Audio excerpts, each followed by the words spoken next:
Alexander the Great is one of the most legendary figures in history, who created an empire that stretched from Greece to India.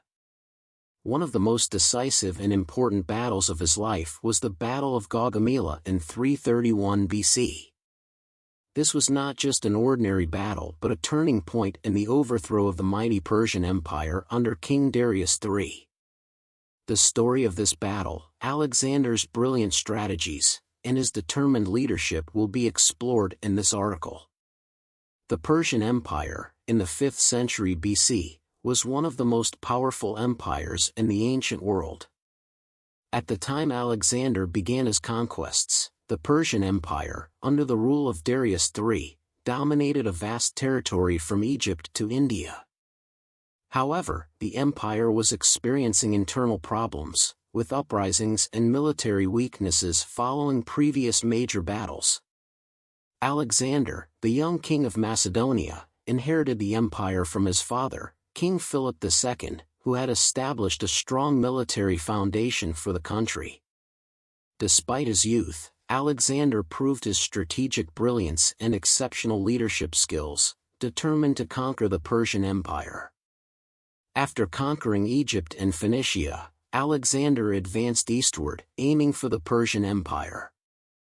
Darius III, realizing that Alexander's army was approaching Babylonia, decided to assemble a large army to confront him. The Battle of Gaugamela, where the forces of Alexander and Persia would meet, became the decisive battle for the fate of the Persian Empire. With an army of just 47,000 men, Alexander faced a Persian force more than twice his size, with approximately 100,000 to 120,000 soldiers. However, Alexander was undeterred by the overwhelming numbers of his opponent. He devised an exceptionally sophisticated strategy, focusing on utilizing natural elements such as terrain and the speed of his army's movements. Alexander's army was known for its high discipline and remarkable flexibility. The core formation of the Macedonian army was the phalanx, an infantry formation using the sarissa, a long spear 18 feet in length, creating an impenetrable wall of spears.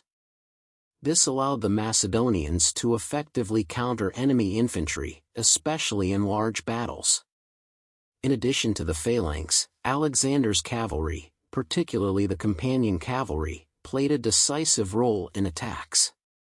This elite cavalry force was highly trained and capable of executing precise and sudden strikes, often shifting tactics to apply pressure on the enemy. The Persian army, under the leadership of Darius III, had a numerical advantage, but lacked cohesion and effective tactics. Darius assembled soldiers from various regions of the Persian Empire, including cavalry, infantry, and scythe chariots, chariots with sharp blades mounted on the wheels. Despite their numbers, the Persian forces lacked the flexibility and strategic finesse of the Macedonian army. Key elements of Darius's forces included the Immortals, an elite infantry unit, and over 30,000 cavalry from various parts of the Persian Empire. However, a significant weakness of the Persian army was its lack of coordination and control over the vast forces. When the battle began, Alexander used tactics to neutralize the enemy's strength by positioning his army strategically. The Macedonian forces were divided into 3 sections: the phalanx in the center, the companion cavalry on the right flank, and other supporting forces on the left flank. One crucial tactic Alexander employed was creating a gap in his own formation to lure the Persian forces into it, making them believe the Macedonians had a weakness. When Darius discovered this opening, he sent his immortal infantry into the center to exploit the gap, but this was the trap that Alexander had set. As the Persians concentrated on exploiting the perceived weakness, Alexander led the companion cavalry to strike at the heart of the Persian forces, targeting Darius's position.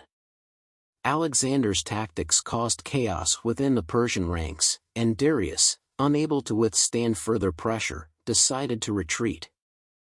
This caused the Persian army to lose morale and quickly disband. Though Darius escaped, Alexander's victory shattered the Persian military power.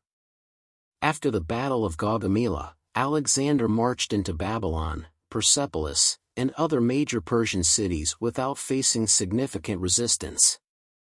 The Persian Empire officially fell into his hands. The Battle of Gaugamela was not only a military victory but also the end of a great empire. With this victory, Alexander completed a part of his plan to conquer the entire ancient world. After the battle, he advanced into important Persian cities, declared himself the new king, and began the process of blending Greek and Persian cultures. After conquering Persia, Alexander founded many new cities, with Alexandria in Egypt becoming a prominent center of culture and knowledge. These cities were not only commercial hubs but also places where Greek, Persian, and Indian cultures converged.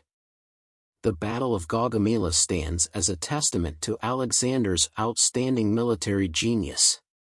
The strategies he employed, from exploiting terrain to effectively using cavalry and infantry, laid the foundation for many future military tactics.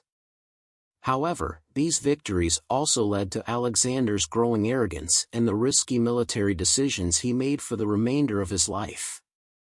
The Battle of Gaugamela is not just a military conquest, it marked a fundamental shift in world history. Alexander's brilliance on the battlefield changed the course of empires, influencing the development of both Eastern and Western civilizations. His legacy, however, is more than just his military success, it's the blending of cultures and the rise of a new world order that still echoes today. This battle, and Alexander's ensuing conquests, show how leadership, vision, and tactical genius can alter the course of history. As we reflect on his life and his incredible military achievements, we understand that the impact of the Battle of Gaugamela went far beyond the battlefield, shaping the future of the world in profound ways.